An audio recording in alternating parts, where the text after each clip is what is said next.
Are you stuck staring at the ceiling again? Feeling that dread as the minutes just tick by, but sleep, Hmm. it just won't come. Like you're trapped trying too hard. Yeah, the sleep effort paradox. It's a real thing. Well, today we're tearing into some research, uncovering these kind of secret switches, the counterintuitive science to turn those restless nights into proper deep recovery.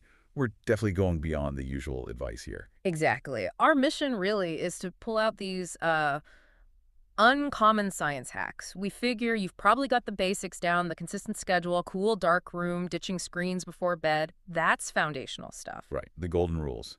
Important, but sometimes not enough. Totally. So now we get into the unexpected triggers, physical and psychological ones, that basically signal your body and brain, okay, it's time, let go. Okay, let's jump in. First up, a physical one that sounds, well, wrong. The warm feet, cool core trick. Mm-hmm. Wearing socks to bed helps you sleep faster. That seems completely backwards. What's the sort of hidden mechanism there? Well, what's fascinating actually is that you're essentially hacking your body's thermostat. Warming up your feet, your hands too, it forces this rush of blood to the surface. Okay. It's called vasodilation.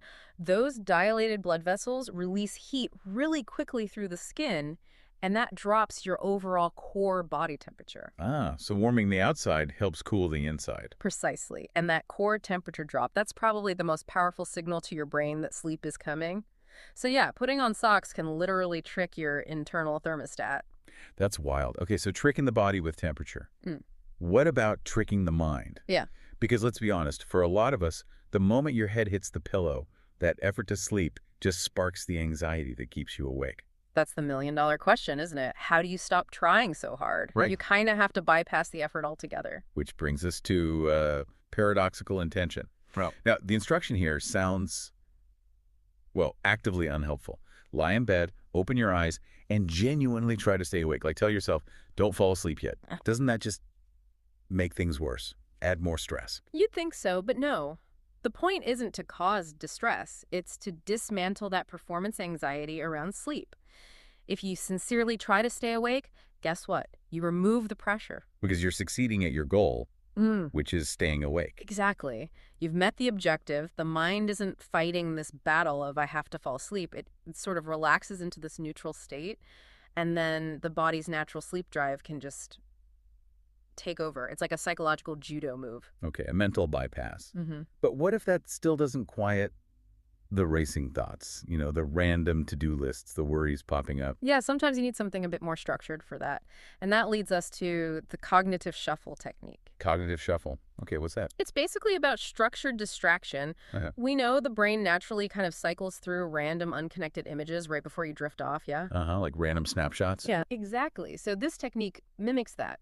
You pick a totally neutral word, let's say table, and you quickly visualize random things starting with T, then random things for A, then B, and so on.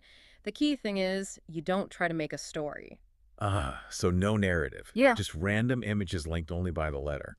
You're forcing the brain onto this kind of meaningless, non-emotional track. Precisely. It takes just enough mental effort to crowd out the anxious thoughts, but it's not interesting enough to actually keep you awake. It's dull, deliberately so. It lets that natural pre-sleep state emerge. Clever.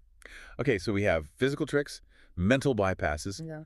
What about just managing inputs, like building barriers against stress? Let's quickly cover the 3-2-1 rule. Yeah, this one's pretty straightforward. It's just smart scheduling to protect that core temperature drop and reduce stimulation. So stop eating 3 hours before bed. Digestion ramps things up. Right. Stop working or dealing with stressful stuff 2 hours before bed. Let the mind wind down. Makes sense. And obviously stop screens 1 hour before bed. That blue light is just a killer for melatonin. Got it. 3-2-1. And one I really like for stopping that 3 a.m. worry spiral, Yeah. scheduling worry time. Yes, this is brilliant.